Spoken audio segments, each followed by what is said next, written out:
The galaxy feared her, but only one human dared to see the woman behind the monster Brashold, clung to the darkness above Vela the Fourth, like a rusting parasite, its segmented rings lit in dull strips that barely cut the void.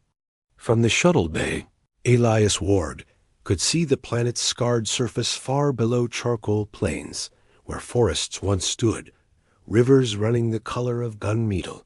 War had left its fingerprints everywhere, but the worst of it lived inside the station.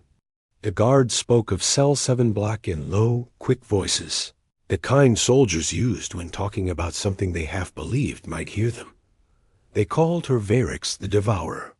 Some said she had teeth that could shear armor plating. Others swore she could hear your heartbeat from 10 meters away. The official record listed her as responsible for the deaths of 412 human soldiers and an equal number of civilian contractors. Elias had seen monsters before men who enjoyed killing, creatures that didn't care whether their prey screamed, but something in the way the guards avoided her. Sector suggested something worse. He'd been in logistics. For years now, long after the wars had burned him hollow. Inspection rounds were mechanical things: check a seal, clear a lock, file a form. But the alert had been specific. Security glitch in 7 Black. The kind of problem you didn't want left unattended. Not with a prisoner like this. The walk down was long, the corridor narrowing into a single steel artery lit by amber safety strips. Brashold's recycled air always smelled faintly of metal and burned lubricant, but here it carried a weight, a quiet pressure in the lungs. At the final checkpoint, 2 guards glanced at him, then at each other, before one unlocked the blast. Door got inside. The cell was cold enough to make his breath mist. Heavy energy shackles anchored the figure to the far wall. She was larger than the rumors suggested, close to 7 feet. Broad-shouldered but lean, her black-horned crown curving back over her skull like a war crest.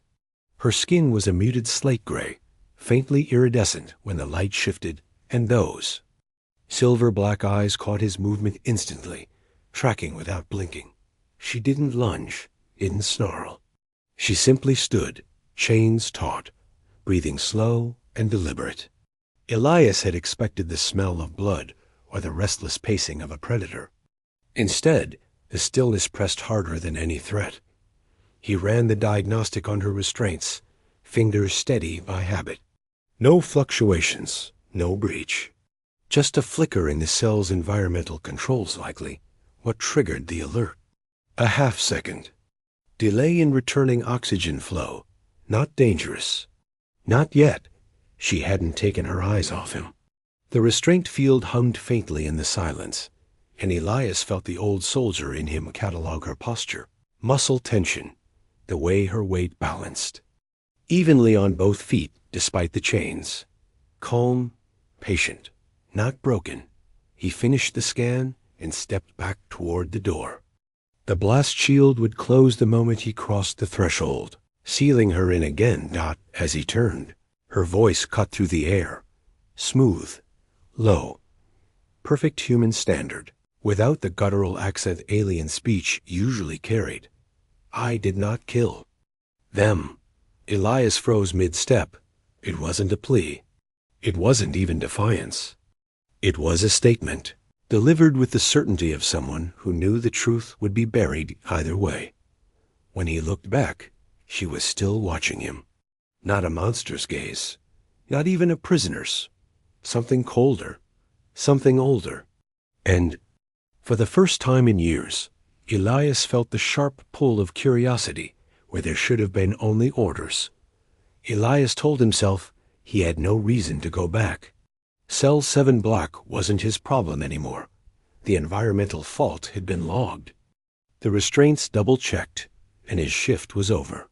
He could have walked out of that corridor, signed off the report, and forgotten the sound of her voice, but he didn't forget. The tone of it lingered in his mind, like the echo of a long-closed door. Not desperate, not hostile, just certain. Brashold's. Mess hall was loud that night, the usual mix of clattering utensils, stale jokes, and the grind of recycled air. He sat with his tray untouched, pushing pale stew in slow circles with his spoon. Conversations at nearby tables drifted, low and ugly guards boasting about the monsters they'd put down, voices lowering whenever the topic shifted to her. Ripped a sergeant's arm clean off. Didn't even blink, one said. My cousin was on Vela 4. Said she stepped over bodies like trash.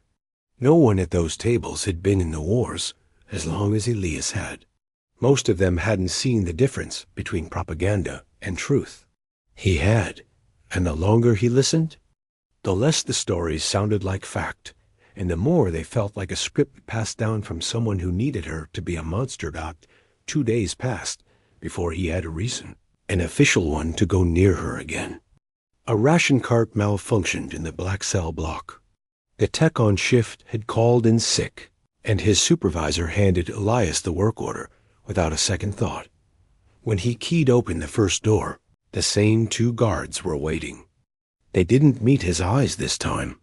One thumbed the panel for him, clearly eager to be anywhere else. The cart was jammed just inside the inner corridor, its tray of sealed meal packs skewed and scattered.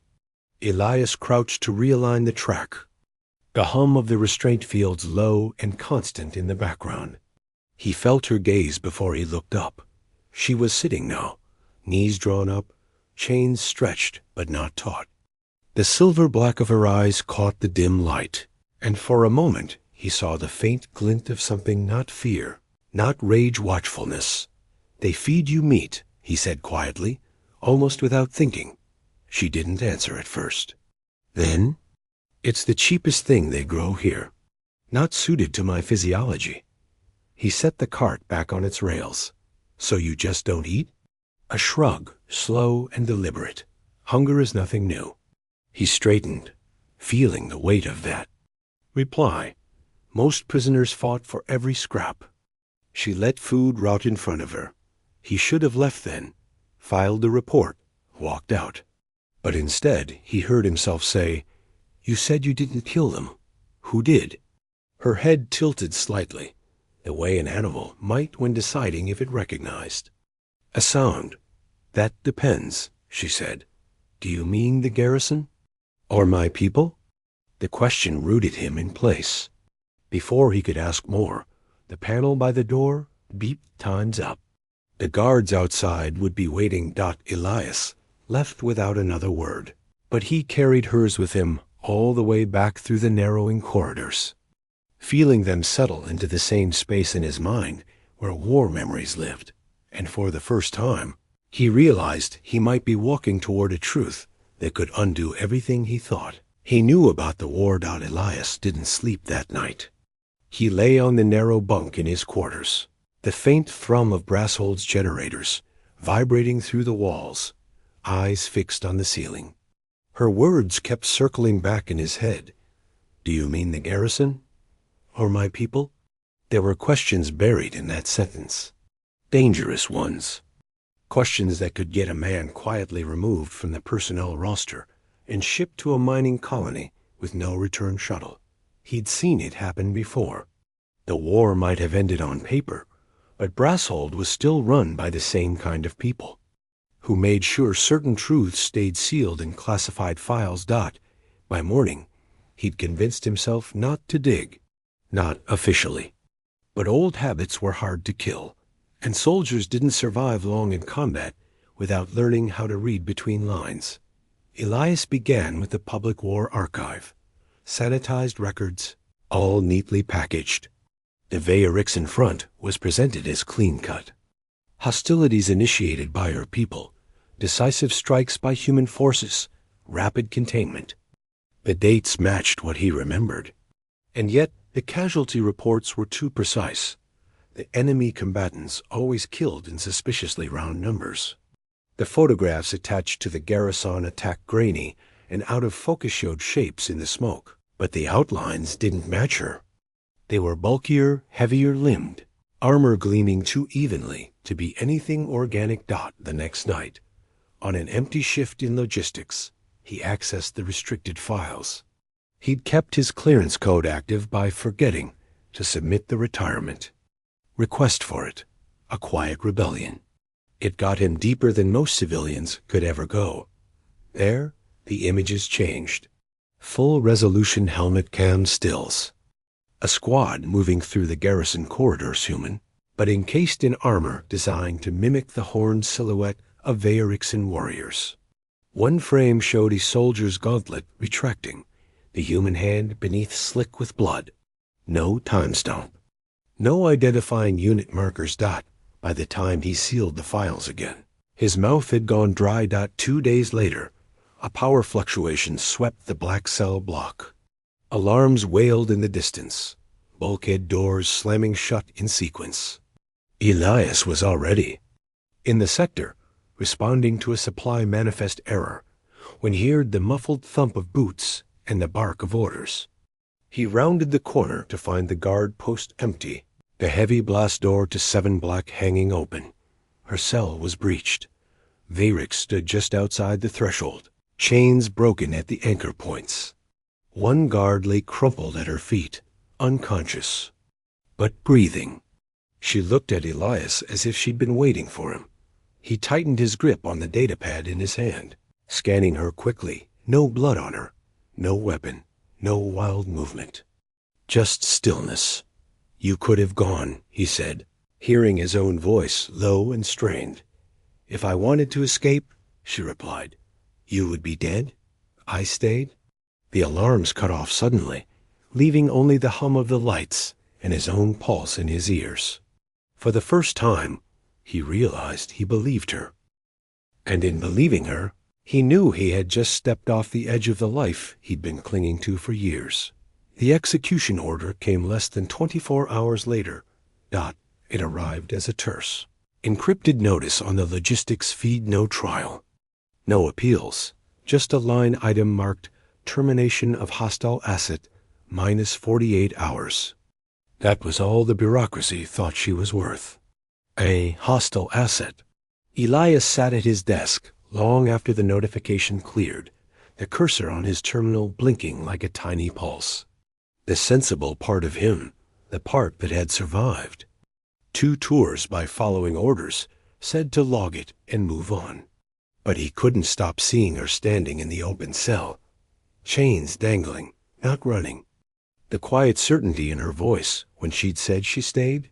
That night, he found himself mapping the prison's maintenance schematics, tracing the cargo transfer schedules, memorizing guard rotations.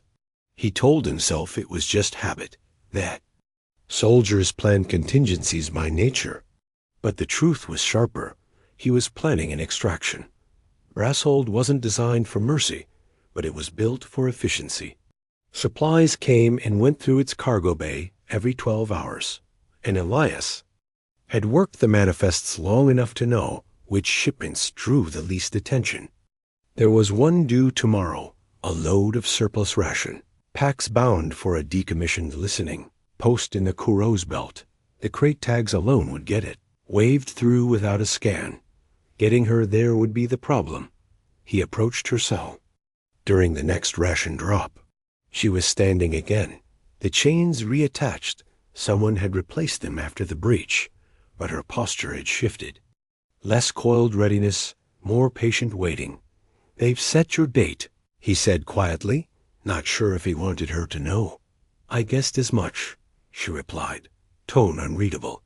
It is easier to kill a story than to change it. He hesitated before saying the words. "I can get you out." Her eyes locked on his, and for the first time, he saw something flicker their skepticism, maybe even a trace of disbelief. "If you do this, you'll be hunted too. Then we'll run," he said.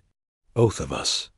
Her silence lasted long, enough for the restraint field's hum to fill the space between them. Then she gave a single, slow nod. The next cycle passed in a blur. Elias forged clearance codes, embedded them into the cargo manifest, and rewired the bay cameras to loop static for 90 seconds long enough to move her into the crate. Every step felt like tightening a noose around his own neck. When the time came, He bypassed the inner cell locks with a stolen guard keycard. The restraints released with a hiss, and she stepped forward, her movements smooth despite the weakening chains. They were 2 corridors from the cargo bay when the shout went up. A squad of Marines rounded the far corner, rifles raised. Elias barely registered the movement before she stepped between him and the fire. The plasma bolt hit her shoulder, a blinding burst of blue-white light. She staggered but didn't fall, her breath catching sharply. For a second, the galaxy's most feared monster looked fragile, her strength bleeding out in a shimmering arc. Elias didn't think. He caught her around the waist, hauling her, weight onto his shoulder, and ran. The cargo bay loomed ahead, the open crate waiting like a coffin or a lifeboat. He wasn't sure which. He just knew there was no turning back. The crate door sealed with a hollow thud, plunging them into darkness, broken only by the faint red blink of the pressure gauge. Elias crouched in the cramped space, her weight slumped against him, the heat of her blood soaking through his sleeve. It shimmered faintly, casting dim blue patterns on the walls. Her breathing was steady but shallow. He could feel the tension in her muscles, not the ready coil of a fighter, but the rigid endurance of someone holding herself upright through pain. Outside, the distant echo of boots pounded across the cargo bay, the shouts of Marines muffled by steel, the loader arms, engaged with a metallic groan, lifting them toward the waiting shuttle. Elias braced himself as the crate tilted, pressing his palm lightly to her side to steady her. She flinched, not from pain, but from the contact. "I have to check your wound," he whispered. "Later," she said, her voice a low rasp. "We are not safe yet." She was right. He kept silent until the dull shiver of the shuttle's engines told him they were moving. The shift in gravity made her lean more heavily against him, and he could feel the subtle tremor in her frame. The trip to the Kuros belt took 6 hours. 6 hours sealed in a space barely large enough to sit in. 6 hours listening for any sign that the Marines had traced the crate. It wasn't until the hiss of the shuttle's landing sequence that Elias allowed himself to breathe fully again. The listening post was as dead as the manifest had promised, a skeletal structure clinging to the edge of an asteroid, long since abandoned. Elias pried open the crate, and cold, dusty air swept in. They stepped into the silence. Her injury was worse than he'd guessed. The bolt had burned deep, leaving a ragged wound along her shoulder. She swayed, but didn't fall, her pride holding her upright even now. Inside the post, he found a maintenance bay and an emergency medkit. She sat on the workbench without a word while he cleaned the wound, the glow of her blood dimming as the flow slowed dot when he reached for her horns to steady. Her head, she froze. The reaction was so sharp that he stopped instantly, hand hovering in the air.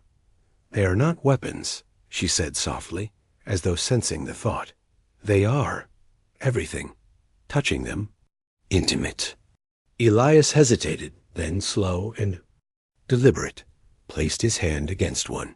The surface was smooth, warm, thrumming faintly under his palm like a low heartbeat. She inhaled sharply, her eyes closing as though the act reached deeper than pain. Not no one in the galaxy would believe this. The so-called Devourer leaning into a human's touch, not in rage, but in something almost like trust. When he pulled back, her gaze met his, unreadable, but softer than before. "You risked your life," she said. "Why?" He didn't answer right away. The truth felt too simple for the weight of it. "Because I think you're telling the truth," he said at last. For the first time since he'd met her, a faint curve touched her lips, so small it might have been imagined.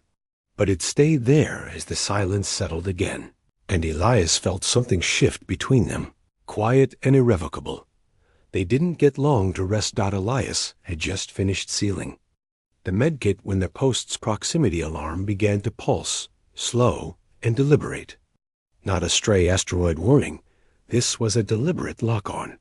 Through the cracked viewport, he saw the silhouette of a corvette sliding out from the dark, its hull painted in the deep matte black used by ships that preferred not to be seen. He looked at her, ready to grab what little gear they had and run deeper into the post's corridors. But she was already standing. Her wound was bound tight, her posture steady despite the pain. "They found us," he said. "Yes," she answered, and then did something that stopped him cold. She walked to the airlock controls and keyed the outer door. "What are you doing?" Elias demanded. "They'll cut you down the moment you step out there." Her eyes found his, calm as ever.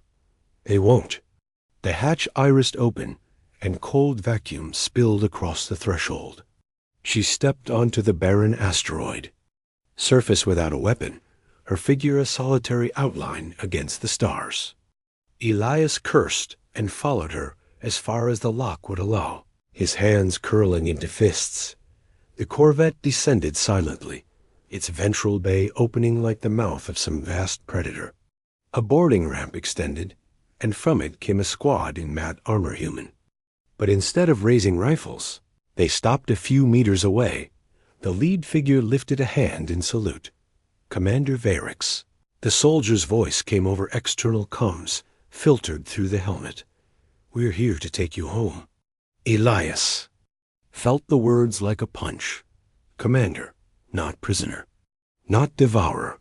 The soldier's next words twisted the world again. The operation was compromised. Command betrayed your cover. We thought you were dead. Varix inclined her head slightly, then turned back toward Elias. "I was sent into the war as an Allied operative," she said, "to gather proof of the Black Ops unit that slaughtered my people. My capture was a staging to draw them out.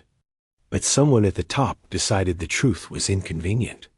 Elias stared at her, the pieces clicking together, the mimic armor in the classified files, the U-perfect casualty counts, the quiet certainty in her denial. All of it had been real.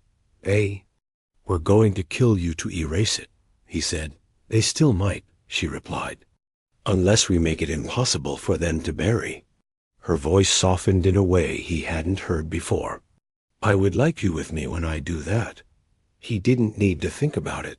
The answer had been waiting inside him since the moment she'd spoken those first words in her cell. "Then I'm with you." When they boarded the corvette together, human hand in alien hand, the galaxy's narrative began to shift. 2 days later, every major broadcast channel carried the footage classified helmet feeds, intercepted orders, casualty lists rewritten in truth. The image that led every transmission wasn't of the Black Ops slaughter.